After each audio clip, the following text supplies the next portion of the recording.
ومن الناس ما ولاهم عن قبلتهم التي كانوا عليها. یہاں سے ایک بات کہی جا رہی ہے کہ نبی کریم صلی اللہ علیہ وسلم جب تک مکہ میں تھے تو اس طرح کھڑے ہوتے تھے کہ کعبہ بھی سامنے ہوتا تھا اور بیت المقدس بھی، اور اصل قبلہ اور پہلا قبلہ بیت المقدس تھا. لیکن جب آپ مدینہ آ گئے تو اب یہ ممکن نہیں رہا، اس لیے کہ سائڈس چینج ہو گئی. تو آپ 16 یا 17 مہینے تک پہلے قبلے یعنی بیت المقدس کی طرف منہ کر کے نماز پڑھتے رہے. لیکن آپ کی تمنا یہ تھی کہ آپ کا قبلہ، مسلمانوں کا قبلہ خانہ کعبہ کو بنا دیا جائے. دیکھیں، تمنا دل میں ہے کہ قبلہ بدل دیا جائے، لیکن آپ زبان سے نہیں کہہ رہے ہیں. قد نرى تقلب وجهك في السماء، ہم یہ دیکھ رہے ہیں کہ آپ بار بار اپنے چہرے کو آسمان کی طرف اٹھاتے ہیں. یعنی آرزو یہ ہے کہ قبلہ بدل دیا جائے، زبان سے آپ نہیں کہہ رہے ہیں، لیکن بار بار آپ اپنے چہرے مبارک کو آسمان کی طرف اٹھاتے ہیں کہ میں تو یہ چاہتا ہوں کہ قبلہ بدل دیا جائے، مگر میرا رب کیا چاہتا ہے. یس کتنی عجیب بات ہے، نہیں کتنی عجیب بات ہے. میں یہ چاہتا ہوں کہ مسلمانوں کا قبلہ میرا قبلہ خانہ کعبہ بنا دیا جائے. آپ زبان سے نہیں کہہ رہے، بار بار آپ اپنے چہرے کو آسمان کی طرف اٹھاتے ہیں کہ میں تو یہ چاہتا ہوں کہ قبلہ خانہ کعبہ بنا دیا جائے، میرا رب کیا چاہتا ہے. اللہ تبارک و تعالی نے آپ کی اس آرزو کو شرف قبول بخشا اور فرمایا فَلَنُوَلِّيَنَّكَ قِبْلَةً تَرْضَاهَا فَوَلِّ وَجْهَكَ شَطْرَ الْمَسْجِدِ الْحَرَامِ. آپ اپنے چہرے کو خانہ کعبہ کی طرف پھیر دیجیے. اب قبلہ بدل دیا گیا. قبلے کا بدلنا تھا کہ اعتراضات کی بھرمار ہو گئی. اعتراض کرنے والے 3 طرح کے لوگ تھے: مشرکین یعنی پیگنس، منافقین ہپوکریٹس، اور تیسرے جیوس یہودی. تو مشرکین، منافقین اور یہودی، یہ 3 اعتراضات کرنے والے تھے. کیا اعتراض تھا یہ دیکھیں اس جملے میں: ما ولاہم عن قبلتہم التی کانوا علیہا، جس قبلے پر مسلمان تھے کس چیز نے ان کو اس قبلے سے پھیر کر خانہ کعبہ کی طرف پھیرنے کا حکم دے دیا. یہ ان کا اعتراض ہے. کس چیز نے پھیر دیا، سبب کیا ہے؟ اللہ تبارک و تعالیٰ نے ارشاد فرمایا کہ ایسے اعتراضات کرنے والے بے وقوف ہیں. They are fools. نقطہ یہ ملا کہ کسی آدمی کو دیکھو کہ وہ اسلام کے کسی قانون پر اعتراض کر رہا ہے تو سمجھ جاؤ کہ اس کا دماغ خراب ہے، وہ بے وقوف آدمی. لہذا کوئی کہے اسلام میں پردہ کس لیے ہے، یو آر فول. اسلام کا یہ قانون ایسا کیوں ہے، یو آر فول. قرآن حکیم نے کہا سفہا، یہ سفیہ کی جمع ہے. سفیہ مینس فول. تو سیقول السفہاء من الناس. تو آپ لوگوں کو کنفیوز ہونے کی، پریشان ہونے کی ضرورت نہیں ہے کہ اسلام کے کسی قانون پر کوئی اعتراض کر رہا ہے. آپ ہنس دیں اور کہیں کہ تمہارے بارے میں قرآن کہہ چکا ہے کہ یو آر فولس، تم بے وقوف لوگ. اور پھر اس کا تحقیقی جواب دیا جا رہا ہے: قل للہ المشرق والمغرب، مشرق بھی اللہ کا، مغرب بھی اللہ کا. مشرق بھی اللہ کا، مغرب بھی اللہ کا. تو وہ جس طرف چاہے تمہارے چہرے کو پھیرنے کا حکم دے دے، قبلہ بنا دے. تم کون ہوتے ہو اعتراض کرنے والے؟ نقطہ یہ ملا کہ ظاہر پرست جتنے ہوتے ہیں ظاہر پرست وہ اسی طریقے کے احمقانہ سوالات کرتے رہتے. یہ ظاہر پرستی ہے، اسے ذہن میں رکھا جائے. بہرحال قبلہ بدل دیا گیا. دوسرا اعتراض یہ آیا کہ جو لوگ بیت المقدس کی طرف منہ کر کے نماز پڑھتے ہوئے مر گئے ان کو یہ قبلہ نہیں ملا، تو پہلا قبلہ غلط تھا، یہ قبلہ صحیح ہے. تو بیت المقدس کی طرف یعنی پہلے قبلے کی طرف منہ کر کے نماز پڑھتے ہوئے جو لوگ مر گئے ان کی نمازوں کا کیا ہوا؟ یہ دوسرا اعتراض ہے. اللہ تبارک و تعالیٰ نے ایک جملے میں جواب دیا، وَمَا كَانَ اللَّهُ لِيُضِيعَ ایمانکم، اللہ تمہارے ایمان کو کیوں ضائع کرے گا؟ اللہ تمہارے ایمان، دیکھیں سوال یہ ہے کہ ہماری نمازوں کا کیا ہوا؟ جواب یہ ہے اللہ تمہارے ایمان کو ضائع نہیں کرے گا. نقطہ یہ ملا کہ نماز ایمان ہے. جی، آدمی جتنا اچھا نمازی ہے اس کا ایمان اتنا ہی اچھا ہے، اور جو نماز چھوڑ دے وہ اپنے ایمان پر نظر ثانی کرے کیا ایمان ہے یا نہیں ہے. کیا بتائیے، یہ قرآن حکیم کے اسرار ہیں. جی فَوَلِّ وَجْهَكَ شَطْرَ الْمَسْجِدِ الْحَرَامِ. اس کے بعد یہ فرمایا گیا وَكَذَلِكَ جَعَلْنَا، بہت غور سے سنا ہے، متوجہ ہیں، وَكَذَلِكَ جَعَلْنَاكُمْ أُمَّةً وَسَطًا، اے میرے رسول کے امتیوں، ہم لوگ صحابہ اور ہم ان کی راہ پر چلنے والے، ان کی ڈگر پر چلنے والے سب کو خطاب کر کے کہا گیا ہم نے تم کو امت وسط بنایا. وسط مینس الافضل، بیسٹ آف آل.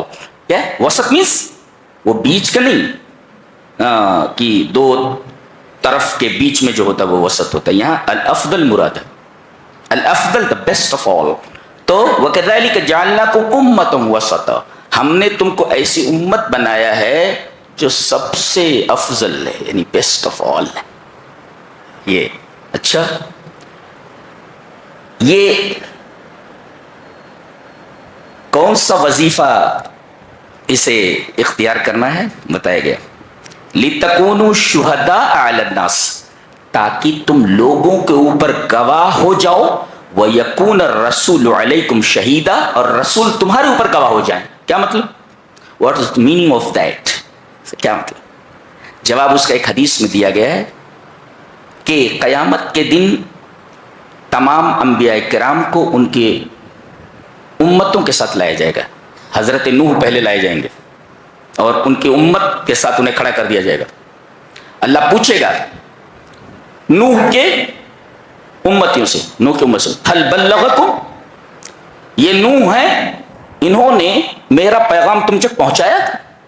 حل بلغکم فیقولون اللہ، یہ دیکھو فیقولون اللہ، کہیں کہ نہیں نہیں نہیں انہوں نے تیرا پیغام ہم تک نہیں پہنچایا. ارے صاف انہوں نے انکار کر دیا. اب حضرت نوح سے پوچھا جائے گا، یہ تو انکار کر رہے ہیں، من یشہد لک، من یشہد لک، تمہارا گواہ کون ہے؟ اس لیے کہ البینۃ علی المدعی والیمین علی من انکر، جو دعویٰ کرے وہ دلیل لائے. تو دعویٰ حضرت نوح کا یہ ہے کہ ہم نے ہمارے رب تیرا پیغام ان تک پہنچا دیا تھا. یہ دعویٰ ہے، دعوے کی دلیل چاہیے. البینۃ علی المدعی من یشہد لک، گواہ کون ہے؟ ثبوت کیا ہے؟ پروف لاؤ. تو حضرت نوح کہیں گے کہ میں نے تیرا پیغام اپنی امت تک پہنچا دیا تھا، اس کی گواہی امت محمد دے گی. اللہ اکبر. اور پھر امت محمد کو لایا جائے گا. ہم گواہی دیں گے کہ ہمارے رب نوح پیغمبر نے تیرا پیغام اپنی امت تک پہنچا دیا تھا. پوچھا جائے گا ما علمکم بذلک، تمہیں کیسے پتا چلا؟ تم نوح کے زمانے میں تھوڑی ہو، آئی وٹنس نہیں ہو تم، آئی وٹنس نہیں ہو تم، اس لیے کہ نوح کے زمانے میں تم نہیں تھے تو تم آئی وٹنس کہاں ہوئے؟ اور ثبوت کے لیے آئی وٹنس ہونا ضروری ہے. دونوں کے زمانے الگ ہیں تو کیسے تم گواہی دے سکتے ہو؟ وہ جواب دیں گے اخبرنا نبینا بذلک، ہمارے نبی نے ہمیں یہ بات بتائی ہے. گویا کہ نبی کی بات ایسے ہی ہے جیسے کہ آدمی نے اپنی آنکھوں سے دیکھا ہے. نبی کی ہر بات آئی وٹنس کے دائرے میں آتی ہے. اللہ اکبر. یہ ہے. اور امت محمد خاص طور سے صحابہ کرام اس میں سر فہرست ہیں، یہ عدول ہیں سب کے سب. صحابہ کرام کی اتباع واجب ہے، سب واجب الاتباع ہیں. اس لیے کہ گواہ کون ہوتا ہے، گواہ کون بنتا ہے، گواہی کون دیتا ہے؟ جو صادق ہو، سچا اور عدول ہو. اس سے صحابہ کرام کی عظمت پر استشہاد کیا گیا ہے. جی یہ عدول ہیں سب کے سب. اور پھر نبی بھی کہیں گے کہ میری امت صحیح کہہ رہی ہے. جی وَكَذَلِكَ جَعَلْنَاكُمْ أُمَّةً وَسَطًا لِتَكُونُوا شُهَدَاءَ عَلَى النَّاسِ وَيَكُونَ الرَّسُولُ عَلَيْكُمْ شَهِيدًا. سمجھ میں آیا؟ اس کے بعد ایک نقطہ بیان کیا گیا ہے، فَاسْتَبِقُوا الْخَيْرَاتِ، نیکی کے کاموں میں ریس کرو. چلو نہیں، ریس کرو. استباق کہتے ہیں ٹو ریس. ایک آدمی جا رہا ہے، اب آپ اس کے پیچھے دوڑیں اور اس کو پیچھے چھوڑ کر آگے نکل جائیں، اس کو کہتے ہیں استباق. ریس میں کیا ہوتا ہے، دوڑنے والے جتنے ہوتے ہیں، مقابلہ کرنے والے، ہر ایک دوسرے سے آگے نکلنے کی کوشش کرتا ہے. دیٹ از کالڈ استباق. فاستبقوا الخیرات. بعض اہل علم نے کہا من سبق فی الدنیا الی الخیرات فہو السابق فی الآخرۃ الی الجنات. جو دنیا میں نیکیوں میں سبقت کرے گا، پہل کرے گا، وہ سب سے پہلے جنت میں جائے گا. لہذا کوئی نیکی کا کام کر رہا ہو، واجب ہے آپ کے اوپر کہ اس کا ساتھ دیں، ریس کریں.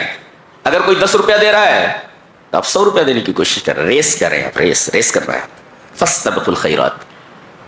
تو جو دنیا میں سبقت کرے گا خیرات میں، خیرات مانے نیکی کے کام، وہ جنت میں بھی سبقت کرے گا، یعنی سب سے پہلے جنت میں جائے گا.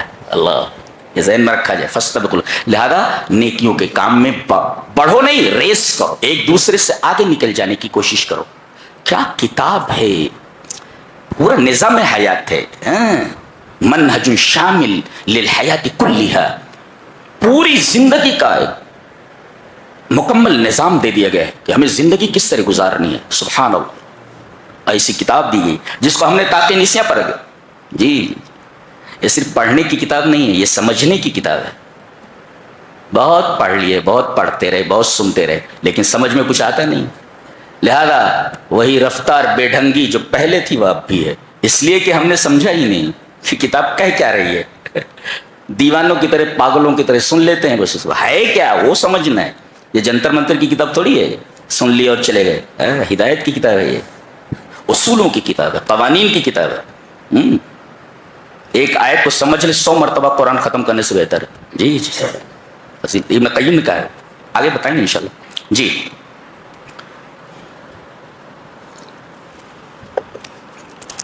کان کھول کر سنو تو کتنی اچھی بات کہی جا رہی. فَاذْكُرُونِي أَذْكُرْكُمْ وَاشْكُرُوا لِي وَلَا تَكْفُرُونَ يَا أَيُّهَا الَّذِينَ آمَنُوا اسْتَعِينُوا بِالصَّبْرِ وَالصَّلَاةِ إِنَّ اللَّهَ مَعَ الصَّابِرِينَ. کیا ترتیب ہے. میں تو قرآن حکیم کا اسٹوڈنٹ ہوں. جی تم مجھے یاد کرو، فَاذْكُرُونِي، تو أَذْكُرْكُمْ، میں تمہیں یاد کروں گا. تم دنیا میں مجھے یاد کرو، میں ملائے اعلیٰ میں فرشتوں کے سامنے تمہیں یاد کروں گا. کتنی بڑی بات ہے. یہ ذکر کا فائدہ. ایک آدمی حسن بصری کے پاس آیا اور کہا یا ابا سعید اشکو قسوۃ قلبی، مجھے شکایت ہے کہ میرا دل بڑا سخت ہے، دل سخت ہو گیا میرا، مجھے قساوت قلب کا مرض لاحق، دل کی سختی کی بیماری ہے. کون سی بیماری ہے؟ دل کی سختی، قسوت قلب کی. کہا کہ اذبہ بالذکر، اسے اللہ کے ذکر کے ذریعے پگھلا دے. کوئی چیز سخت ہو جائے تو اسے پگھلا دیا جاتا ہے. تو اگر دل سخت ہو جائے تو اس کو پگھلانے کے لیے ذکر ضروری ہے. اذبہ بالذکر. الوابل السیب، علامہ ابن قیم رحمہ اللہ نے الوابل السیب کے اندر حسن بصری کا یہ واقعہ نقل فرمایا ہے. تو دل سخت ہو جائے تو اللہ تبارک و تعالیٰ کا ذکر کرو. اور ذکر کا فائدہ کیا ہے؟ تم اس کو یاد کرو، وہ تمہیں یاد کرے گا. تم یہاں یاد کرو، تم سے بہتر مخلوق کے درمیان وہ تمہیں یاد کرے گا. ایک ذکر. اچھا وَاشْكُرُوا لِي وَلَا تَكْفُرُوا، اور میرا شکر ادا کرو، ناشکری نہ کرو. سوال، ذکر کے بعد شکر کیوں آیا ہے؟ پہلے ذکر بعد میں شکر ہے. علماء نے جواب دیا ہے کہ الذکر بوابۃ الشکر، ذکر یہ شکر کا دروازہ ہے. آدمی اللہ کا ذکر کرے تو اسے شکر کرنے کی توفیق عطا کی جاتی ہے. ہاں، الذکر بوابۃ الشکر، ذکر یہ شکر کا دروازہ ہے. آپ شکر کے گھر میں داخل نہیں ہو سکتے جب تک کہ آپ ذکر نہ کریں. گیٹ ہے وہ کون؟ ذکر، اسی سے آپ داخل. الذکر بوابۃ الشکر. اور جب آپ ذکر کر کے شکر کے گھر میں داخل ہو گئے تو اب جو شکر کرتا ہے اس کے لیے کیا کہا گیا؟ لئن شکرتم لازیدنکم، تم جتنا شکر کرو گے اتنا ہم تمہارے اندر زیادتی کرتے رہیں گے. یہ دیکھو، ذکر سے ملا شکر اور شکر سے ملا ازدیاد نعمت، نعمت کے اندر زیادتی. یہ ہے ترتیب. فاذکرونی اذکرکم واشکروا لی ولا تکفرون. یہ ذکر اور شکر کے درمیان ربط ہے. اب ذکر، شکر اور تیسرا صبر آگے آ رہا ہے اگلی آیت میں. کیا بات ہے! پہلے ذکر اور پھر اس کے بعد شکر اور اس کے بعد صبر. میں کہتا ہوں یہ تین چیزیں مل جائیں آدمی کی زندگی بن گئی. ذکر مل جائے، شکر مل جائے، صبر مل جائے، کیا چاہیے؟ اس سے بڑی نعمتیں کیا ہو سکتی ہے؟ اللہ، کیا بات ہے، کیا بات ہے! کسی کی طرح یا ایھا الذین آمنوا استعینوا بالصبر، ایمان والو صبر سے مدد طلب کرو. جی، صبر کا مطلب کیا ہے؟ نعمت ملے تو شکر کرو، اور نعمت چھن جائے یا نعمت کم ملے، تھوڑا ملے یا نہ ملے تو صبر کرو.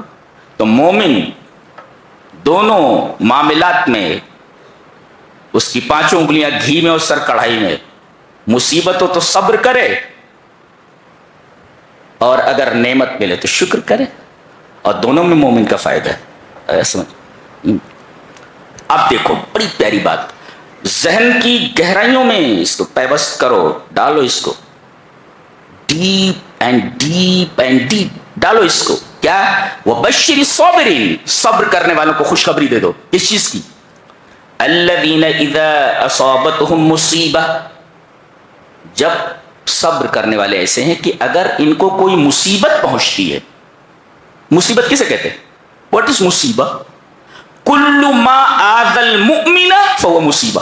مومن کو جو چیز تکلیف پہنچائے، ہر چیز جو مومن کو تکلیف پہنچانے والی ہو وہ چیز مصیبت. تو جب انہیں کوئی مصیبت پہنچتی ہے تو کیا بولتے ہیں؟ یہ قالوا انا للہ وانا الیہ راجعون. پہلے یہ بولتے ہیں، پہلے ہم ان دونوں ٹکڑوں کا، یہ جو دو جملے ہیں، یہ انا للہ، it is the first sentence, and second is وَإِنَّا إِلَيْهِ رَاجِعُونَ. contains two sentences. دیکھو، بے شک ہم اللہ کے ہیں، یہ لام لام تملیک ہے، یعنی ہم سب اللہ کی ملکیت ہیں. ملکیت ہے.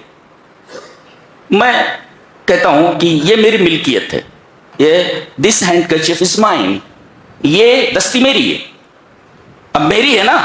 اب میں اپنے اس ملک میں جیسا چاہوں تصرف کروں، پھاڑ کر پھینک دوں. جب میں میری ملکیت ہے تو I can do whatever I want. Who are you to question me? تم کون ہو تو سوال کرنے والے؟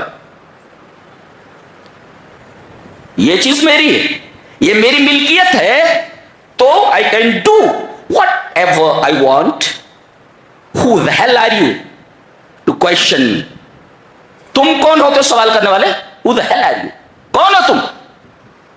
تو رب تعالی کی ہم ملکیت ہیں، اور اپنی ملکیت میں وہ جس طرح چاہے تصرف کرے. کہتے ہیں فلسطین کے بچے مر رہے ہیں، اگر اللہ رحیم ہوتا تو بس یہ Who are you? Who are you to question him؟ اللہ سے سوال کرتے ہو تم کون ہو؟ اس کی ملکیت ہے، جس طرح چاہے تصرف کرے. تم کون ہو؟ ارے بھائی میری دستی ہے، میں پھاڑ دو، پھینک دوں اٹھا کر کے. کوئی ماہر مصور ہے، بہترین پینٹنگ بناتا ہے، اور اپنی پینٹنگ کو اٹھا کر کے سمندر میں پھینک دے. Who are you to question him؟ آپ کون ہوتے اس سے سوال کرنے والے؟ پینٹنگ اس نے بنائی ہے نا، پھینک دیا اس نے. تو وہاں کے بچے بھی اللہ کی ملکیت ہے، وہ جس طرح چاہے تصرف کرے. Who are you to question him؟ اللہ سے سوال کرتا ہے. یہ جواب ہے اس کا، یہ جواب ہے اس کا. چلو ایک بچے کو زندگی دے دی گئی 70 سال کی، کتنے گناہ کر سکتا ہے وہ؟ امکان ہے کہ نہیں؟ بچپن ہی میں اسے موت دے دی گئی، اس نے کوئی گناہ نہیں کیا، سیدھے جنت ہے۔ تو اللہ تبارک و تعالیٰ صرف رحمان اور رحیم ہی نہیں، حکیم بھی ہے، اس کا ہر کام حکمت پر مبنی ہے۔ Who are you to question him؟ اور اسی بات کو قرآن حکیم میں کہا گیا لا يسأل عما يفعل وهم يسألون، اللہ سے سوال نہیں کیا جائے گا وہ ایسا کیوں کر رہا ہے۔ ہذا عجیب۔ Who are you to ask him؟ ہماری اوقات کیا ہے رب تعالیٰ سے سوال کرنے کے لیے؟ انا للہ، ہم اللہ کی ملکیت ہے، اپنی ملکیت میں وہ جس طرح چاہے تصرف کرے۔ ایک دوسرے، بچہ مر گیا، واویلا کرنے کی کیا ضرورت ہے؟ اگر میں آپ کو یہ چیز دے دوں اور میری ملکیت ہو، اگر میں مانگوں تو آپ اگر صاحب ظرف ہیں تو آپ کو میری ملکیت چپ چاپ لوٹا دینی چاہیے اور افسوس نہیں ہونا چاہیے۔ جی ملکیت میری ہے بھائی، ہینڈ کچف میرا ہے، یہ میں نے دیا ہے آپ کو، ملکیت ہے میری، میں مانگوں آپ نہیں دیں گے؟ قالوا انا للہ، ہم اللہ کی ملکیت ہے، اور وَإِنَّا إِلَيْهِ رَاجِعُونَ، اور اسی کی طرف ہم لوٹنے والے ہیں۔ جی اسی کی طرف ہم لوٹنے والے ہیں۔ یہ بچہ کافی ڈسٹرب کر رہا ہے، اور اسے ڈسٹرب کر رہے ہو تم، چل جاؤ۔ وَإِنَّا إِلَيْهِ رَاجِعُونَ، اور اسی کی طرف ہم لوٹنے والے ہیں۔ اچھا، جب آدمی یہ سمجھ لے کہ ہم سب کو ایک دن لوٹ کر کے جانا ہے تو وہ دنیا کی پرواہ کم کرے گا، اور جو مصیبت آئی ہے وہ مصیبت اس کے اوپر ہلکی ہو جائے گی۔ تتہاون علیہ مصائب الدنیا، اللہ اکبر، کہ ایک دن ہمیں یہ دنیا چھوڑ کر کے جانا ہے، چند روزہ زندگی ہے، تو اگر یاد کر لے کہ ہمیں اللہ کی طرف جانا ہے تو مصیبت جو آئی ہے اس کے اوپر ہلکی ہو جائے گی، اس لیے کہ مصیبتوں کا تعلق احساسات سے ہوتا ہے۔ بہرحال ایک فلسفہ ہے وہ۔ بہرحال قالوا انا للہ وانا الیہ راجعون، ہم اللہ کی ملکیت ہے جی، اور وہ انا، اسی کی طرف ہمیں لوٹنا ہے۔ اگر آدمی یہ سمجھ لے کہ ایک دن ہمیں جانا ہے، یہ دنیا کچھ بھی نہیں ہے، چند روزہ ہے یہ، تو آپ کے اوپر جو مصیبت آئی ہے وہ مصیبت آپ کے اوپر ہلکی ہو جائے گی، یہ تو فطری بات ہے جی۔ اچھا، ایک حدیث ہے کہ نبی اکرم صلی اللہ علیہ وسلم نے ارشاد فرمایا کہ جس آدمی کے اوپر کوئی مصیبت آئے اور یہ پڑھے کیا، انا للہ و انا الیہ راجعون، اللہم اجرنی فی مصیبتی و اخلف لی خیرا منہا، تو اخلفہ اللہ خیرا مما سعوا۔ اگر آدمی یہ کہے، یاد کر لو کیا کہو گے کوئی مصیبت آئے تو، انا للہ و انا الیہ راجعون اللہم اجرنی فی مصیبتی و اخلف لی خیرا منہا، بس تو اللہ تبارک و تعالی اس چیز سے بہتر اسے عطا کرنے والا ہے جو چیز کھو گئی ہے۔ اور اس میں حضرت ام سلمہ فرماتی ہیں کہ میں اپنے شوہر ابو سلمہ سے بہت محبت کرتی تھی۔ جو بیوی شوہر سے محبت نہ کرے، کائے کی بیوی ہے، فالتو ہے وہ، جی فالتو ہے، فالتو ہے۔ تو حضرت ام سلمہ فرماتی ہیں کہ میں اپنے شوہر ابو سلمہ سے بہت محبت کرتی تھی، ان کا انتقال ہو گیا تو میں نے یہی کہا انا للہ و انا الیہ راجعون اللہم اجرنی فی مصیبتی و اخلف لی خیرا منہا۔ اس دعا کی برکت یہ ہوئی کہ مجھے نبی جیسا شوہر ملا، یہ نبی کریم صلی اللہ علیہ وسلم کے نکاح میں آ گئی، آپ سے بہتر کون ہو سکتا ہے؟ دیکھو اس سے بہتر عطا کیا گیا، ابو سلمہ سے بہتر شوہر حضرت ام سلمہ کو عطا کیے گئے۔ لہذا کوئی مصیبت آئے تو یہ دعا ضرور کریں۔ کہتے ہیں کہ صابرین کو خوشخبری دے دو، انہیں 3 چیزیں ملنے والی، متوجہ ہیں پوری طرح؟ 3 چیزیں کیا ہیں؟ اولئک علیہم صلوات من ربہم، صلوات یہ پلورل ہے، اس کا سنگولر ہے صلات، صلات میں الثنا، تعریف جی، ورحمہ، اور رحمت یہ تمہارا نام ہے، وَأُولَئِكَ هُمُ الْمُهْتَدُونَ، ہدایت۔ اگر صبر کر رہا ہے ابھی تو 3 نعمتیں، ایک تو صلوات، دوسرے رحمت، اور تیسرے ہدایت۔ یہ صلوات کیا ہے؟ صلات کا مطلب وہ تعریف ہے۔ اللہ تبارک و تعالیٰ فرشتوں کے درمیان اس کی تعریف نہیں، یہ سنگولر نہیں ہے، یہ پلیورل ہے، صلات تعریفیں کرتا ہے اللہ تبارک و تعالیٰ فرشتوں کے سامنے، صابرین کی۔ اور نقطہ یاد رکھو، جب اللہ فرشتوں کے درمیان اس کی تعریف کر رہا ہے تو اس کا مطلب ایسے آدمی کو اللہ کا قرب، اللہ کی نزدیکی حاصل ہے، ایک، اور دوسرے والرحمہ، اور جس کے اوپر رحمت ہو عذاب قریب نہیں آتا، دو، اور ہدایت جس کے پاس ہو گمراہی اس کے قریب نہیں آتی۔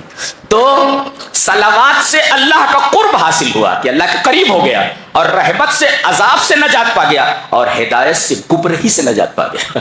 یہ صابرین کے 3 انعامات ہیں، ذہن میں رکھو۔ اولئک علیہم صلوات من ربہم ورحمہ واولئک هم المہتدون۔ اور ایک عجیب بات کہی جا رہی ہے کہ جب بہترین استاذ ہوتا ہے تو پہلے اورل سمجھاتا ہے، 1/2 + 1/4 = اتنا اتنا اتنا، اس کا LCM نکال لو، یہ ہو، ایسا ہو گیا، ہو گیا۔ اب اورل تو بتا دیا، اب بورڈ پر لکھ کر کے بتاتا ہے، اس کو اس طرح حل کرو، اس طرح حل کرو، اس 1/2 + 1/4، 2 اور 4 کا پہلے LCM نکالو وغیرہ وغیرہ۔ آپ لوگ نئے نئے طریقے سیکھو گے، ہم لوگ ایسے پڑھیں جی۔ تو ایسا بتائے گا اللہ تبارک و تعالی صابرین کی فضیلت بیان کرنے کے بعد بورڈ کے اوپر سمجھا رہا ہے جی، صبر کسے کہتے ہیں اور صبر کا پھل کیا ہوتا ہے۔ حوالے میں صفا اور مروہ کو ذکر کیا گیا، ان الصفا والمروہ من شعائر اللہ۔ صفا اور مروہ کو میں نے اللہ کے شعائر میں سے بنا دیا، اللہ کے شعائر، کہ یہاں اللہ کی ایک بندی کو اللہ کا خلیل چھوڑ کر چلا گیا تھا شیر خوار بچے کے ساتھ، چاروں طرف ریت ہی ریت، چاروں طرف پہاڑیاں ہی پہاڑیاں، پانی کہیں دکھ نہیں رہا ہے، کوئی آدمی نہیں دکھ رہا ہے، بے آب و گیاہ میدان ہے، اور بچے کو ہاجرہ کے حوالے کر کے حضرت ابراہیم جا رہے، پیچھے مڑ کر دیکھ بھی نہیں رہے، اس لیے کہ اللہ کا حکم ہے کہ وادی غیر ذی زرع میں چھوڑ کر کے آؤ اپنی بیوی کو اپنے بچے کے ساتھ۔ کیسا آدمی اللہ، اللہ کا خلیل، جو بات کہی گئی سر تسلیم خام۔ ذرا کسی جنگل میں اپنی بیوی کو اپنے بچے کے ساتھ چھوڑ کر بتاؤ کہاں سے جگر لا ہو گیا ایسا؟ اللہ کا خلیل ہی ایسا جگر لا سکتا۔ جا رہے ہیں تو کہہ رہی کہاں جا رہے ہیں چھوڑ کر کے اس بے آب و گیا میدان میں؟ کہنے لگے اللہ کا حکم ہے، دیکھو یہ شوہر ہے، اللہ کا حکم، بیوی کہہ رہی اگر اللہ کا حکم ہے تو اللہ ہمیں ضائع نہیں کرے گا، اللہ اکبر، یہ بیوی اگر اللہ کا حکم ہے تو اللہ ہمیں ضائع نہیں کرے گا، اور ضائع اللہ اکبر، تڑپتے ہیں ہم لوگ جانے کے لیے وہاں جہاں یہ عورت دوڑی ہے صفا اور مروہ پر، صفا سے مروہ، مروہ سے صفا، ہمیں صحیح کرنا پڑتا ہے یہ عمرے میں اور حج میں، شاعر بنا دیا اللہ نے سمجھ میں آیا؟ یہ ہے صبر کرنے والا۔ بچہ پیاسا ہے، پانی چاہیے، دوڑ رہی ہے، صفا پر جا کر کے دیکھتی ہے کہ کوئی قافلہ ہو، کوئی پانی نظر آ جائے، وہاں سے مروہ آتی ہے، دیکھتی ہے کہ اللہ کیا صبر ہے، یہ پریکٹیکل دکھایا گیا۔ سبحان اللہ، اولئک علیہم صلوات من ربہم بشر الصابرین۔ صبر دیکھنا تو اس عورت کو دیکھو اور اس کے شوہر کو دیکھو، ارے یہ تو چھوٹی بات تھی، کہا کہ بیٹے کو ذبح کرنا ہے تجھے، لو بیٹے کو ذبح کرنا ہے، کیا کلیجہ رہا ہوگا کہ بیٹے کو زمین پر گرا دیا اور چھری لے کر کے گردن پر رکھ دی۔ اتنی محبت کر سکتے اللہ سے،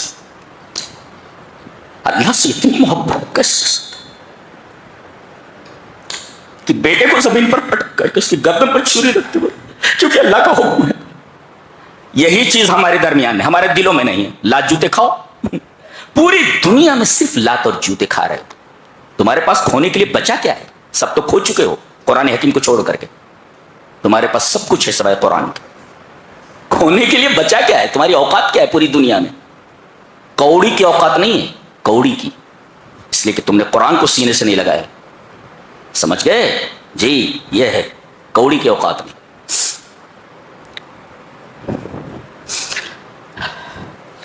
آگے کہا جا رہا ہے وَإِلَٰهُكُمْ إِلَٰهٌ وَاحِدٌ لَا إِلَٰهَ إِلَّا هُوَ الرَّحْمَٰنُ الرَّحِيمُ۔ کیا بات ہے، تمہارا معبود ایک ہی معبود ہے اور وہی رحمان الرحیم۔ دیکھو یہاں الہ کہا گیا، پھر رحمان الرحیم کہا گیا، اس کا مطلب ہے معبود وہی ہوتا ہے جو رحم کرنے والا ہو. یعنی الوہیت کو بغیر رحمانیت اور رحمیت کے سمجھا ہی نہیں جا سکتا. معبود وہی ہوتا ہے جو رحمان اور رحیم ہو. یہ کہا گیا الوہیت کو رحمانیت اور رحیمیت سے الگ کر کے نہیں دیکھا جا سکتا, اس کا تصور ہی نہیں کیا جا سکتا. معبود وہی ہے جو